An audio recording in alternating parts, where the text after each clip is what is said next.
Alright lads, welcome back to the channel. Today we're going to be taking a look at the Somua SM. Not sure I pronounced that right, but I'm English, so offending French people is my heritage. Anyway, this is a rank 4 premium for the French tech tree, sitting at battle rating 7.3 for arcade, realistic and sim. This tank was quite controversial when it was first introduced, as it features extremely thick frontal armour. However, its turret is very not protected, it's very thin actually. Instead of learning this and actually using knowledge to counter a target, the German mains just went to the forums and started complaining. Anyway, the issue of the tank being overpowered is largely gone now, as people have learned just to shoot it in the turret. But I'd say that the Somua is still a very good premium for the French tech tree. And with the French 7.3 lineup being quite good right now, I'd say that this tank is probably one of the best grinders to unlock the full French tech tree. Something which as an Englishman does pain me to say, but the French are worth grinding at the minute. Anyway, to unlock this tank you're going to have to pay around $50. I bought this tank myself, I didn't get it from Gaijin, and I do not regret buying it. It's been a good tank over the years, and as I said, it's still a good tank now in my opinion. Being a premium to put this tank in your lineup, it's going to cost you 10,000 silver lions, so quite economical. And for the expert and ace qualification, it's 510,000 silver lions for the expert and 1,200 golden eagles for the ace qualification. Bear in mind, this tank does feature an autoloader, so it isn't necessary to have an expert quali, but having a better trained crew does help you with everything from repairing the tank to the turning of the turret really, so I would still recommend it if you are serious about grinding with this vehicle. So from its fairly high top speed, its high acceleration and power to weight ratio, to its good armour and very powerful gun, is the Somua still worth it all these years after it was introduced? Well, if you want to know the answer to that question lads, you'll have to stick around for the rest of the video. But first, I'm very happy to announce that this video now has a new sponsor. That's right, all the way from the Upper Cretaceous period is the Tyrannosaurus Rex. He said he's upset because he should have his body covered in feathers, and everyone keeps bullying him for his bad eyesight, which is completely untrue. He said the only way he can feel better is if you subscribe to the SAKO Sniper YouTube channel. I don't know about you lads, but I'd want to keep him happy. Anyway, a big thank you to another new channel sponsor. And as always, I hope you enjoy the rest of the video.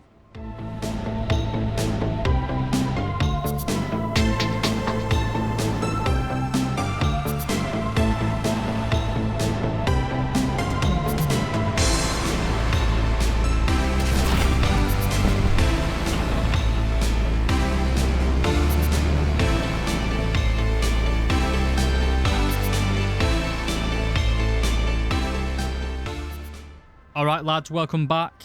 The Somua is powered by an engine-producing 1000 horsepower. Combined with the vehicle's weight of 60 tons, this is a big chungus of a tank. It gives us a power to weight ratio of 16.7 horsepower per ton. That's actually quite high for such a heavy tank. And while the acceleration isn't the best, we do have a pretty decent top speed of 41 km per hour. However, the reverse speed of 6 km per hour does leave quite a lot to be desired. Overall though, the mobility of the Somua is quite good for a heavy tank. It gives you kind of medium tank levels of mobility. You can stay up with the lighter vehicles at the start of a match and get to a decent position. However, I wouldn't recommend being too aggressive with this tank, mainly due to your poor armour and the lack of a stabilised gun. Speaking of armour, let's go on to the survivability of the vehicle. If we take a quick look at this cross section, probably the first thing that stands out to you is going to be the ammunition storage. It's basically everywhere in the centre mass of the vehicle. Obviously, to remedy this, I wouldn't recommend taking a full load of ammunition in this vehicle. Just take like 19, 20, something like that. But apart from the ammunition, we do have a crew of 5 men with a driver and radio man in the hull, and a gunner, commander and loader located in the turret. There's no real way to sugarcoat this. A shot centre of mass with explosive filler inside is probably going to one-shot the vehicle. And a shot to the turret is probably going to kill all 3 in there, as well as set off some sort of ammunition fire, also killing the tank in a single hit. So in terms of survivability, especially for a heavy tank, the Somua isn't really doing that great. But let's go over the actual armour thickness itself. The lower frontal plate is 60mm thick, but it is pretty well sloped at 55 degrees, giving it around 140mm of effective thickness. Our upper frontal plate though is much thicker at 150mm thick. This gives it a very impressive thickness of over 230mm of effective thickness, again due to that angled armour at 55 degrees. This makes you practically immune to all APC-BC rounds at battle rating 7.3, but Heat Fest is probably just going to go straight through that. And as I mentioned, your turret armour is a lot weaker, with the flat lower part of the oscillating turret only being 40mm thick. This is the major weak spot of this vehicle, as pretty much any vehicle in rank 2 and above can penetrate the vehicle here really.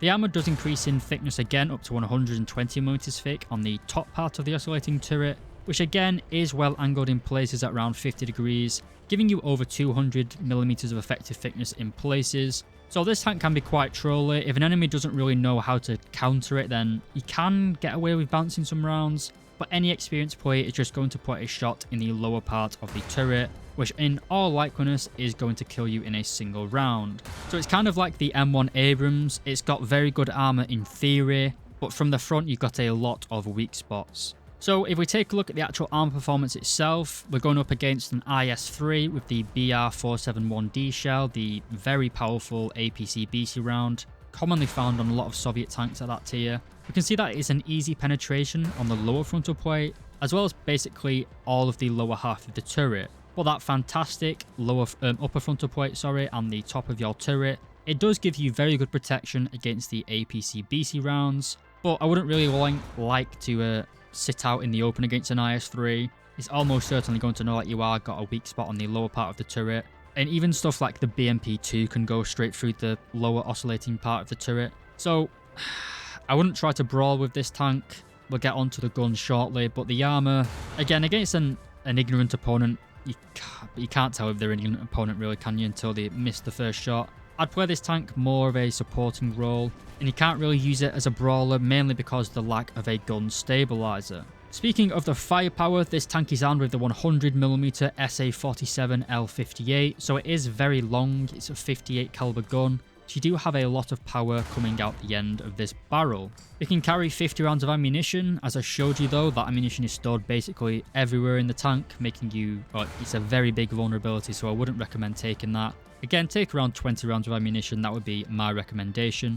This tank is an autoloader, which it has 2 separate bustles, I believe, with a first stage ready rack of 8 rounds. You can actually fire those 8 rounds pretty quickly, and refilling that ammunition does take quite a long time. So if you've ever seen World of Tanks gameplay where you fire 4 rounds and then you have to wait 2 minutes to refill it, it's kind of like that. If you shoot all those 8 rounds, you are going to be sitting there for quite a long time. So don't just brain dead fire all 8, because you will suffer from it. Like all of the oscillating turrets, we do have quite restricted vertical guidance characteristics, with a pretty decent 8 degrees of gun depression and an average 15 degrees of gun elevation.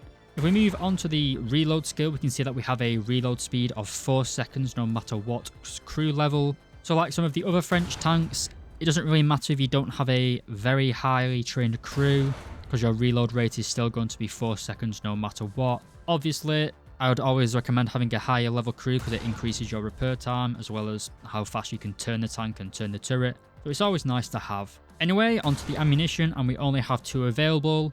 Up first, we have our main shell, the 100mm obus de rupture, which is French for, I don't know, something stupid probably. Anyway, this is a solid shot APC-BC round, meaning this does not have any explosive filler. This means this round relies on creating shrapnel to actually kill when it penetrates, which means you do have to be a little bit more specific with your shots really. You want to be aiming for crew as well as ammunition storage and stuff like that. It's not terrible, to be honest. You do get quite a lot of one-shot kills, especially from side aspects. I'd recommend trying to shoot into thick parts of the armor though, because you want to create as much spalling as possible really. And you really can do with this shell. It travels at 1000 meters per second, and at point blank range can penetrate just over 250mm of armor. So don't be afraid of shooting the thick part of armor. It's probably going to go through at 7.3, and you're going to create a lot of spalling. Even at long range, at 500 meters, even 1000 meters, you can still penetrate just under 250mm of armor. So this is a very, very powerful shell indeed. The same cannot be said for the next shell, but it is just your other stock HE round. It travels at the same 1000 meters per second, so it's got quite a high velocity, to be honest, and it's got 1.4 kilos of TNT. So for a high explosive shell, it's actually pretty decent, in my opinion. It's not really that useful for anything, especially with your autoloader, but 18mm of penetration is not awful. I don't take them into battle, but maybe you would like to do that. Anyway though, lads, despite having to pay for this tank, I think it is excellent. If you can get this tank on sale, then it's a definite buy. even at full price, I'd say if you do like the French tech tree, I would pick it up personally. I obviously did buy it myself with my own money, and as I said in the introduction, I do not regret it.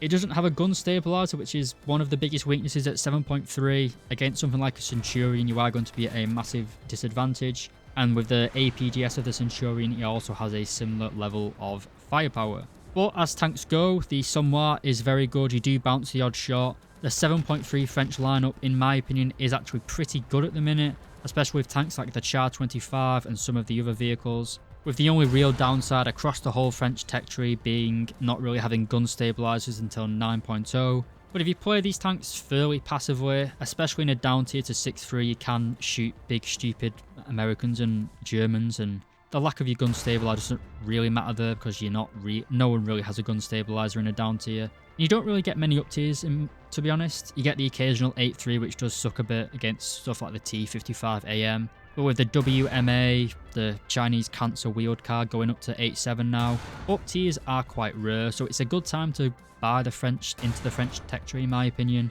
But anyway, lads, I do recommend this vehicle, especially if you want to grind the French tech tree. It's fairly fast, fairly well protected, and it's got a fantastic gun which fires every 4 seconds. Anyway, lads, if you enjoyed the video, please do consider leaving a like and subscribing. Be sure to leave a comment down below on what vehicle you'd like to see me review next, and if you have any ideas to improve the channel. I'd also like to say a big thank you to this week's sponsor, as well as all to my YouTube members. You guys really do support the channel and help me keep going, so again, massive thank you. And as always, lads, I hope you enjoyed the video, and I'll see you in the next one.